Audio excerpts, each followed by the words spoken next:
Риддер өңірінің табиғаты өзінің әсемдігімен, ауа райының ерекшелігімен және таза ауасымен танымал өлке. Туристік әлеуеті жоғары, табиғи ресурстары мол болғандықтан, бұл өңірде туризм саласын дамытуға және кеңейтуге барлық мүмкіндіктер бар. Себебі өңір аумағында Қазақстан, ТМД елдері мен алыс шетел туристерін тартатын Кенді Алтайдың негізгі табиғи көрікті жерлері шоғырланған. Қазақстан Республикасының туристік саласын дамытудың 2023 жылға дейінгі тұжырымдамасына сәйкес, Риддер қаласы облыстың туристік кластерін құруға болатын 6 ауданның бірі болып белгіленген. Мұнда экологиялық туризмді дамытуға қолайлы Батыс Алтай табиғи қорығы, Алтай інжулері кластері орналасқан.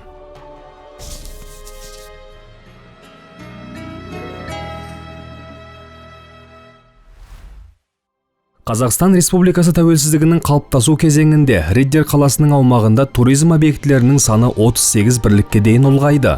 Оның ішінде 13 демалыс базасы, 7 база қысқы туризмге бағдарланған, 2 тау шаңғысы базасы, 2 спорт кешені, сонымен қатар туристерге арналған арнайы қонақ үйлер мен пәтерлер бар.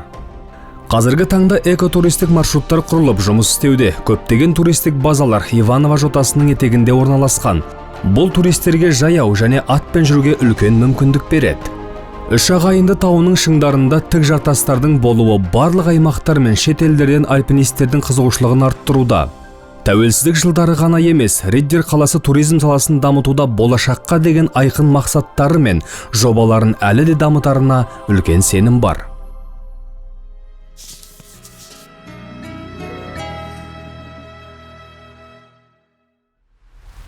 Өлкенің табиғат байлығы аймақта бірегей өндіріс орындарын құруға негіз болды. Дәл осы жерде түсті металлургияның флагмандары және республикадағы ең ірі гидроэлектр станциялары жұмыс істейді. Шағын және орта бизнесте қарқынды дамып, фермерлік шаруашылықтардың да саны артып келеді. Өңірдегі қуатты азық базасы мал шаруашылығын дамытуға шектеусіз мүмкіндік береді. Шығыс Қазақстан облысында бал шаруашылығының да айтарлықтай орны ерекше екені елімізге белгілі. Осы салада Риддер қаласының да бал түрлерінің алдыңғы қатарда екенін айтуға болады. Қазіргі уақытта Риддер қаласы бойынша статистикалық есепте 606 шаруашылық жүргізуші субъектілер тіркелген. Аймақта ауыл шаруашылығы бойынша мал саны жылдан жылға өсуде. Бұл өз сапында осы өңірдің еңбекке деген үлкен қайратын білдіреді.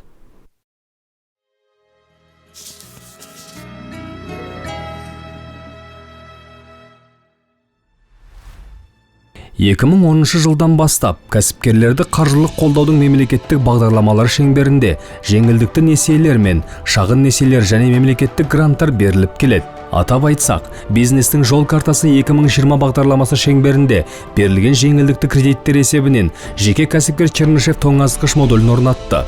Таймур фирмасы жауапкершілігі шектеулі серіктестігі жеңіл кірпіш өндірісі жобасын іске асырды. Бұл өндірілетін өнім спектрін ұлғайтуға мүмкіндік берсе, Волна жауапкершілігі шектеулі серіктестігі өндірілетін өнім көлемін ғана емес, сонымен қатар нан өнімдерінің ассортиментін ұлғайтты. Мұның өзі біріншіден еліміздің тәуелсіздігінің арқасында қол жеткізген жетістіктер болса, екіншіден Риддер халқының береке бірлігі мен қажырлы еңбегінің нақты айғағы.